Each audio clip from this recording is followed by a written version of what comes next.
Quand on a commencé la SDI, on a formé, entre autres, le conseil d'administration, mais un groupe d'entrepreneurs qui était un comité de suivi pour l'élaboration d'une planification stratégique. Donc, on a fait une espèce de lac à l'épaule où l'ensemble des gens étaient pour déterminer les priorités ou qu'est-ce qu'on voulait dans le plan stratégique.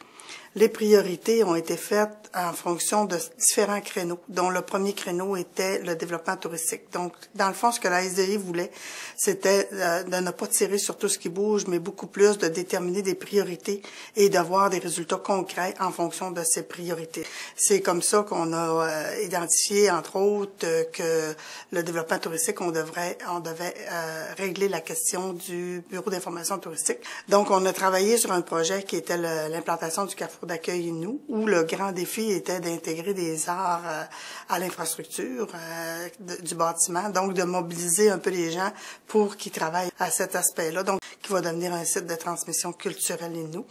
Donc ça, c'est un projet porteur pour la communauté, pour allier les gens au niveau de ce créneau-là également, mais de s'assurer d'une authenticité au niveau de la transmission culturelle. Par la suite est venu le projet au niveau de la forêt où on a fait le bilan, une espèce de portrait du secteur forestier, de voir quelles étaient les opportunités, les menaces, les bons et les mauvais côtés, pour être capable de déterminer les priorités qui seraient mises à niveau de cet aspect-là. Il y avait aussi un élément important qu'on a mis en place, c'était le fonds de cautionnement pour supporter les entreprises qui devaient aller chercher des contrats et pour lesquels l'accès au financement était très difficile. Quand on élabore un plan d'affaires avec un entrepreneur, il y a toujours des étapes cruciales dans le plan d'affaires où l'entrepreneur passe par différentes émotions. Et c'est comme ces émotions qui reviennent tout le temps aux mêmes endroits. Donc, je pense que c'est intéressant de voir cette partie plus sociale du travail qu'on fait, entre parenthèses, au niveau du développement économique, puis qui est intéressante parce que ça nous permet de voir venir les choses quand on travaille avec les entrepreneurs. Et évidemment, l'autre chose que j'ai bien appris, c'est qu'avec un conseil d'administration formé d'entrepreneurs, il faut que tu aies des réunions efficaces, pas longues, et que tu ailles droit au but. Donc, évidemment, la SDI, ça a été une belle mobilisation de l'ensemble des entrepreneurs qui ont supporté leur entité. Et je souhaite vraiment que ça continue, puis toujours avoir les entrepreneurs derrière cette entité-là, parce que c'est vraiment eux qui donnent la couleur qu'il faut qu'elle ait. Dans le cadre du 10e anniversaire de la SDI, d'abord, je leur souhaite bonne fête. Puis je trouve qu'ils ont passé l'étape cruciale des 5 premières années d'une entreprise où tu sais jamais si on va passer à travers ou pas. Alors, félicitations la SDI, vous êtes bien partis pour une autre décennie. C'est en septembre 2000, si je regarde bien mes documents, en plus de ma mémoire, que le conseil de bande a alors décidé de procéder à la création de la SDEI, la Société de développement économique Innu. Puis, à cet effet-là, en même temps, d'y pourvoir des fonds pour la faire opérer, qui étaient à définir à ce moment-là. Il y a eu un comité, un premier conseil d'administration provisoire de former, avec un président provisoire, dans mon humble personne. Et on a procédé avec, si je me souviens bien, avec l'avocat à ce moment-là, qui est Carl Neptune, à l'élaboration des actes et des règlements de la corporation. On a aussi procédé à l'ouverture d'un concours pour doter le poste de directeur général de façon à opérationnaliser les différentes activités. Et finalement, on a retenu les services d'une candidate qui a été là plusieurs années, c'est-à-dire en la personne de Colette Robertson, que je félicite en passant. Et on a ainsi procédé à la première assemblée générale officielle, et avec l'élection d'un conseil d'administration et d'un président dûment élu. Après plusieurs années de bon travail, Mme Colette Robertson, qui avait été sélectionnée comme DG, a réorienté sa carrière vers une autre offre qu'on lui apportait. On m'a approché à cette époque-là pour prendre la relève et assurer le poste de la direction générale. Moi, je vaguais à d'autres choses à ces époques-là Et après réflexion, j'ai dit oui, mais juste pour 1 an, de façon à continuer les opérations. Je suis content que la société elle soit encore là aujourd'hui après 10 ans. À mon sens, ça signifie qu'il y avait réellement un besoin pour une telle société. Elle a rendu service. C'est tout organisme, à un moment donné, qui est utile, qui rend service, qui répond à des besoins, survit par elle-même pratiquement. Évidemment, avec la collaboration puis le partenariat des différents organismes qui l'entourent. Je suis content que ça ait survécu autant d'années. Je lui souhaite encore un autre 10 ans, minimum. Et félicitations à tout le monde pour ceux qui ont travaillé dedans, ceux qui sont bénévoles, qui ont mis énormément de temps là-dedans. Et j'espère que ça va continuer. Je suis entré en fonction à la SDI en juillet 2007. Et j'ai été dans cette fonction-là à peu près 6 mois. Après ça, au départ de M. Bacon, j'ai pris la relève à la direction de la SDI. Et j'ai assumé ça pendant presque 1 an et demi. Et avant de moi-même quitter pour la retraite à mon tour. Quand je suis entré en fonction, un des premiers mandats que j'ai eu a été de réaliser le premier gala de la SDI, gala de l'entrepreneuriat, qui a été un beau succès. J'étais très fier de ce succès-là particulièrement parce que c'était plutôt mon mandat à moi. On avait une mission à la SDI de faire en sorte qu'il y ait un certain suivi, là, parce que on avait des entreprises qui étaient nées avec le projet Péribonka puis qui avaient besoin de déboucher. Il fallait voir dans quelle mesure, quand on a une entreprise, surtout dans le domaine de la construction, puis on travaille sur des grands chantiers, on a besoin d'avoir des ouvertures, puis à la fin d'un projet comme Péribonka, il y a une espèce de vide là qu'il faut combler. Alors on essayait de voir beaucoup à cette époque-là, qu'est-ce qu'on pourrait faire pour favoriser justement l'octroi de contrats à nos compagnies, parce qu'on voulait évidemment, avec les succès remportés, on voulait pas que ça tombe là, puis que ça retombe à zéro d'une certaine façon. Alors, on travaillait beaucoup à trouver des débouchés, puis d'ailleurs, c'est un peu beaucoup la fonction que M. Bacon tenait par rapport à moi, qui était beaucoup plus proche là, des activités régulières du bureau.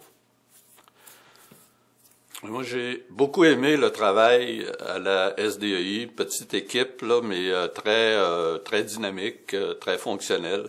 Faut dire aussi qu'on a eu beaucoup de changements de personnel à cette époque-là, parce que il y avait comme un roulement, là, je dirais d'une certaine façon naturel, parce que les gens, écoute, quand la direction change, quand les mandats changent aussi, parce qu'il faut dire qu'à cette époque-là, avec le conseil d'administration, on a fait beaucoup de travail de, de revision de la mission, des opportunités, de voir quelles étaient les menaces, quelles étaient sur quoi on devait miser pour la poursuite des activités, pour favoriser le plus possible nos entreprises. Alors, il y a eu beaucoup de réflexions, je dirais, qui nous ont apporté, là, nous ont amené à se donner un nouvel élan.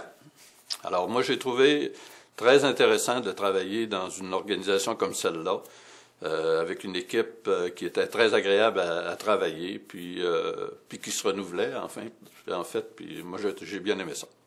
Alors la SDI, évidemment, elle est rendue à une 10e année d'opération. Je pense que ça a été un très bon move fait par le conseil de bande à l'époque de vouloir créer un organisme qui se détachait vraiment de la politique et qui relevait plus spécialement d'un conseil d'administration formé de gens d'affaires de la communauté. Moi, je pense que ça a été un move là, qui, aujourd'hui, fait ses preuves. Je pense que les entrepreneurs, en général, apprécient beaucoup le soutien, l'appui qu'ils ont d'un organisme comme celui-là. Puis je pense aussi, sans être méchant, dire que le fait que ce soit un peu un organisme apolitique, ça favorise le développement du monde des affaires. Puis moi, je pense que la SDI doit continuer sur le même chemin qu'elle est. Et après 10 ans, je pense qu'on a un beau succès, puis on est bien content.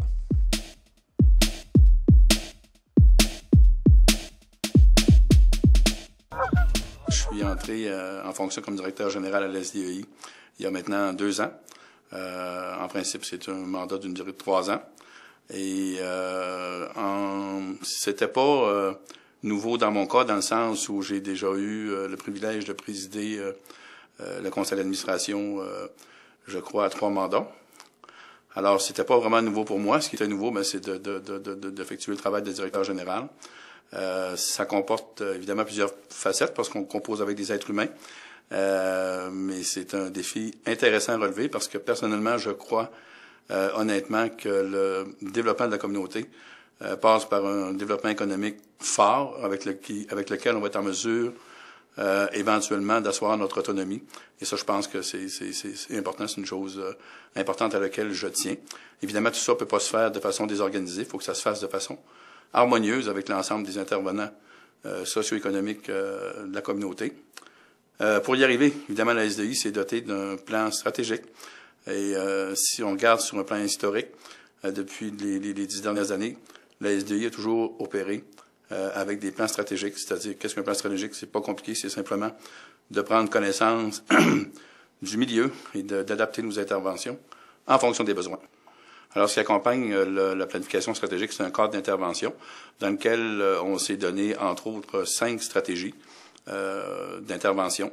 Une, entre autres, que je pourrais citer, c'est la fuite de capitaux. Je pense que c'est important pour la communauté de garder ces fonds dans la communauté pour que ça se transforme en emploi puis en richesse collective. Autre stratégie, c'est évidemment de renforcer et d'améliorer les entreprises qui existent, tout comme c'est important aussi d'en créer d'autres et de favoriser la création de d'autres entreprises. Tout ça dans le même objectif qui est d'un développement harmonieux et pour enrichir la collectivité en termes d'emploi, en termes de retombées économiques, etc. Les défis pour les prochaines années pour la SDI, mais pour l'ensemble de la communauté, sont énormes, dans le sens où on sort d'une crise économique généralisée mondiale et il faut faire face à ça comme communauté, sans compter qu'on a sans parler de la problématique de la loi sur les Indiens et bien d'autres choses qui font en sorte que le développement économique n'est pas toujours évident. Donc, c'est clair qu'il y a beaucoup de défis à relever, particulièrement en ce qui concerne le financement des entreprises, qui est toujours problématique. Et en ce sens-là, on a des cibles très claires d'identifier pour améliorer la situation. Entre autres, la SDI gère le fonds de cautionnement, qui est un outil extraordinaire, je pense, pour les entrepreneurs au cours des dernières années, afin qu'ils puissent se permettre d'aller chercher le capital nécessaire à leur croissance, à leur développement, mais à leur maintien d'opération aussi. Et je sais qu'actuellement, il y a beaucoup de travail qui s'effectue sur un fonds de cautionnement phase 2, et j'espère que bientôt, il y aura des bonnes nouvelles annoncées en ce sens. Sur un plan un peu plus personnel, qu'est-ce que ça m'amène à moi, la direction générale de la SDI? La SDI en général, c'est une passion pour moi, comme je l'ai déjà expliqué. Je crois que le développement économique est essentiel dans le processus d'autonomie gouvernementale qui va servir à l'ensemble de la communauté à se développer. C'est extrêmement enivrant pour moi de faire ce travail-là, étant conscient que le jour où on aura une économie bien développée, on sera en mesure de définir qu'est-ce qu'on veut sur tous les autres plans et de le financer sans être au crochet ou dépendant d'un gouvernement. Maintenant, le cœur de la SDEI, c'est pas compliqué. On peut parler de planification stratégique, de grands thèmes, mais une chose qui est claire, c'est que au cœur de tout ça, c'est les entrepreneurs. Et je suis fier de voir que beaucoup nous font confiance. Et c'est notre défi, c'est notre devoir de les appuyer. Et je suis très fier de partager avec eux leur passion. Parce qu'il faut être en affaires, il faut être passionné et aussi des fois entêté pour être capable d'atteindre ses objectifs. Évidemment, je souhaite à la SDI encore 10 autres belles années et peut-être plus.